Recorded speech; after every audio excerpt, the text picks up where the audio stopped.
Daniel stood by the gate, hands behind his back, watching the curtain of water fall from the sky. His shirt was damp, his slippers were wet, but he didn't move. He liked the rain. It reminded him of home, of his mother's voice singing as she washed clothes outside, of peace. He was deep in thought when the gate phone rang. He turned quickly and picked it up. "Come inside now, Ma?" he asked, blinking at the rain. "Yes, now." He didn't ask questions.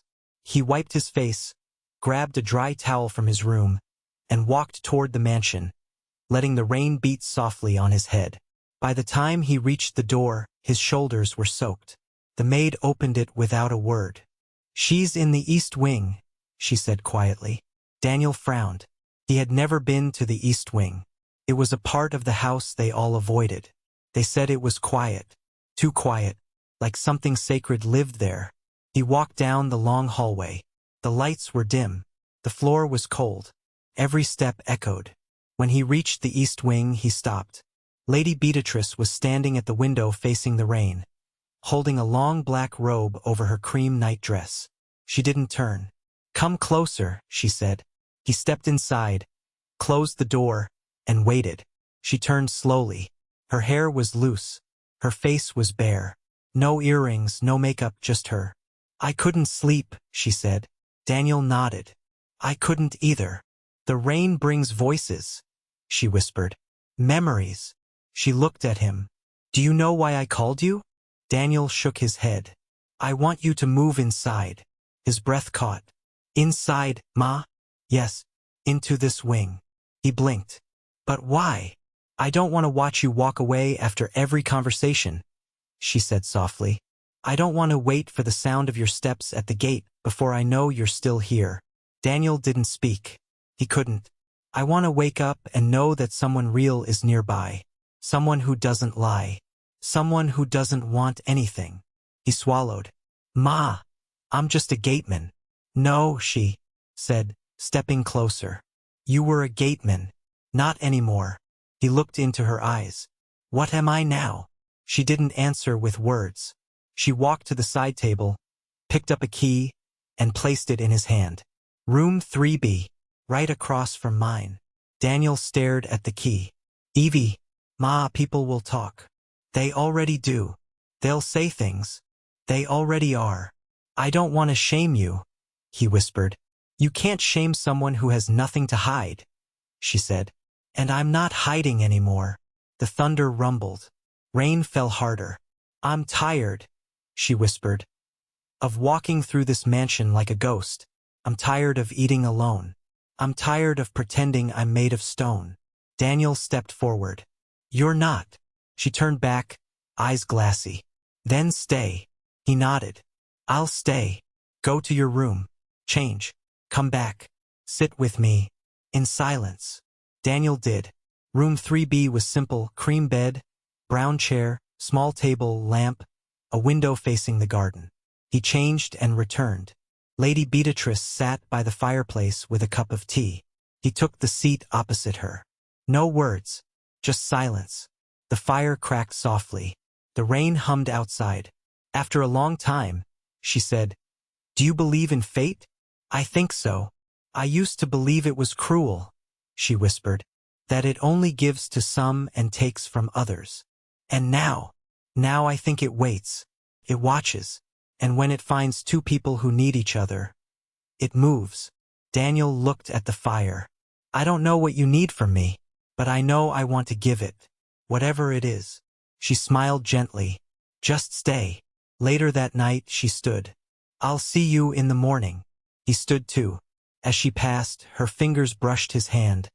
Only a second, but it felt sacred. A beginning. Something no one could stop. Days passed softly. Daniel lived in the East Wing now.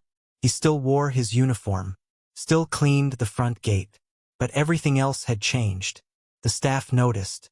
The maid bowed deeper. The chef greeted him with both hands. The butler offered him tea every evening. Daniel didn't care. All he cared about was that Beatrice smiled more now, small smiles but real. She opened her windows, walked more, wore soft colors. Every night she invited Daniel to sit with her by the fire. One evening, She sat brushing her fingers along a book she wasn't reading. Daniel sat on the floor leaning against the sofa, sipping warm ginger tea. "Do you think I'm strange?" she asked. "No, Ma. Not even a little? You're different," he said. "But not strange. Everyone called me strange since I was a girl." "You don't live to please anyone," he said. "You live the way most people are too scared to." She studied his face. "Are you scared of me?" "No," he said quietly. "Not anymore." "Why?" "Because I see you now."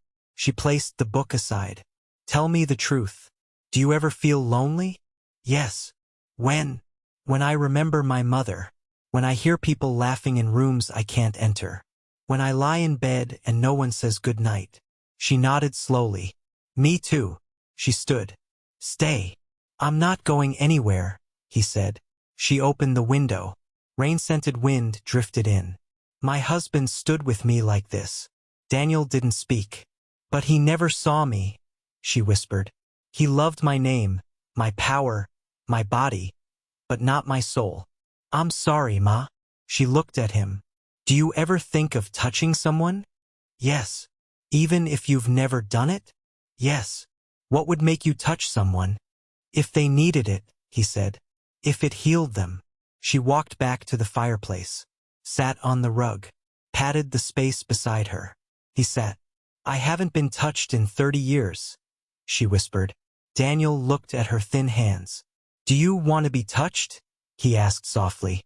"I want to remember how it feels. Not for pleasure. For connection." She raised her hand. "Can I hold yours?" He placed his hand in hers. Warmth met cold. "Imperfect. Perfect."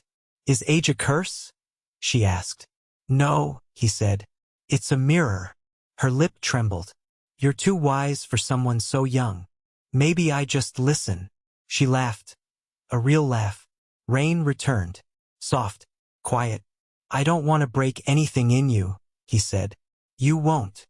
I've never touched anyone like this before." She turned toward him. "You're not a boy." "No," he whispered. She touched his face lightly, like touching glass. Their foreheads met. Not desire. Not lust. Something deeper. "I don't know what's happening," she whispered. "Me neither." They embraced, slow, gentle, healing. Later she laid a blanket by the fire. "Stay here." He did. They fell asleep side by side, hands finding each other in the dark. Something grew between them. Not sin, not shame, a quiet miracle. Morning came softly. Beatrice sat by the window. "Did we break something?" she asked. "No," Daniel said. "I think we fixed something." She didn't smile. "Do you regret it?" he asked. "I don't know what I feel yet." "What happens now?" she asked. "We go on like always," he said. "But we don't ruin it with fear." She looked into his eyes. "It already changed the way I see you." She brushed his arm as she passed. "Meet me in the rose garden at noon."